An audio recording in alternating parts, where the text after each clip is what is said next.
Buen día, mi nombre es Juan José Ordaz y hoy estaré exponiendo matemáticas discretas.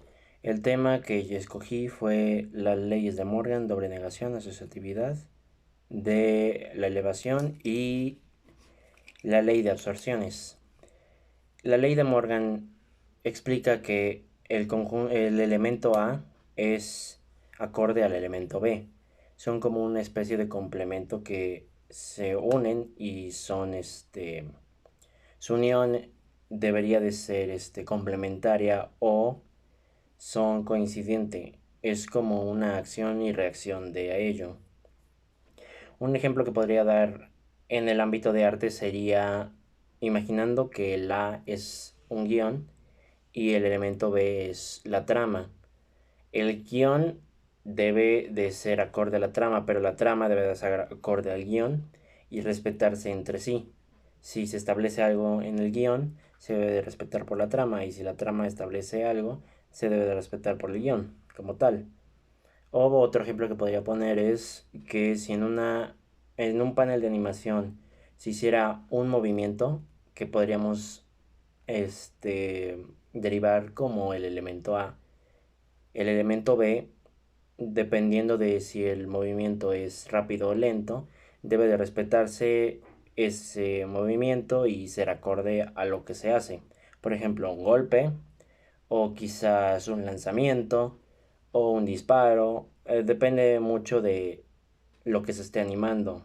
En este caso, y aplica para las leyes de Morgan. La doble negación establece que la negación de la negación da doble negación. O sea, un negativo de un negativo da un negativo doble.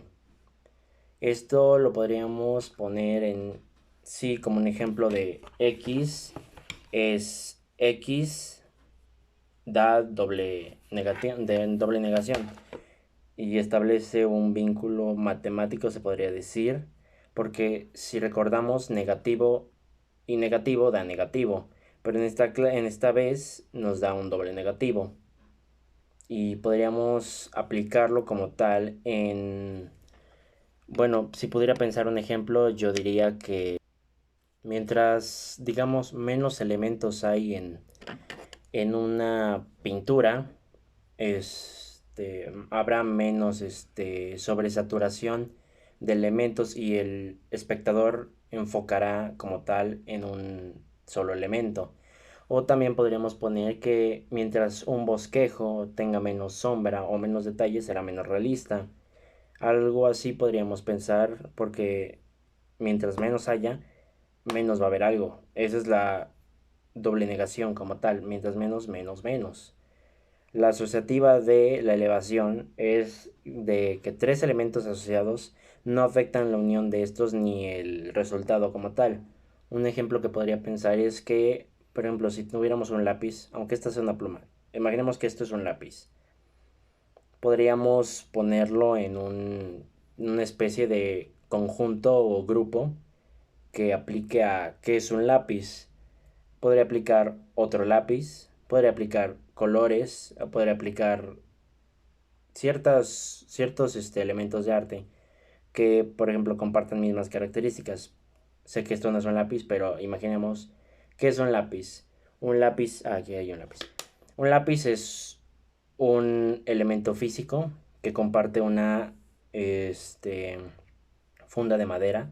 Está hecho de madera y adentro tiene un tubo de grafito o de pigmento. Aquí entraría el color y el lápiz. Y es técnicamente puede entrar en el grupo de lápiz. Lápiz de colores o lápiz de grafito.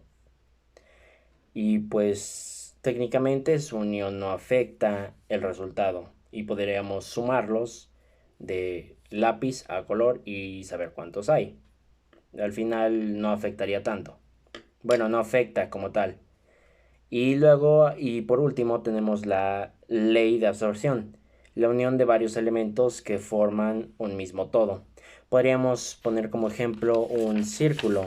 Digamos que tenemos un círculo y como tal, adentro de ese círculo hay hay como varios círculos adentro, varios pero varios. Algo así. No sé si se alcanza a apreciar. pero este es el círculo y dentro del círculo hay varios círculos que forman un mismo todo. Por ejemplo, un ejemplo que podríamos poner y que funciona aquí es una película.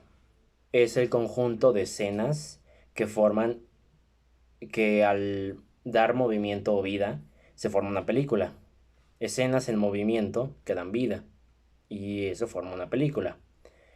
O, por ejemplo, los elementos o detalles de una pintura, mientras más haya, conforman una pintura. Los elementos, los detalles, el fondo, todo eso forma una pintura. Como tal, esto aplica para la ley de absorción, porque un conjunto que forma un todo es un todo y muchos de estos conceptos digamos que están en la vida cotidiana pero no nos damos cuenta o ya los tenemos adoptados en nuestras cotidianidades que ya no lo tomamos así o bueno, la gente que no ha visto matemáticas discretas y estos conceptos no lo toma en sí como tal y pues esto sería todo. Estos son los conceptos que se utilizan y se ven en matemáticas discretas y por los cuales he decidido hablar hoy. Muchas gracias y hasta luego.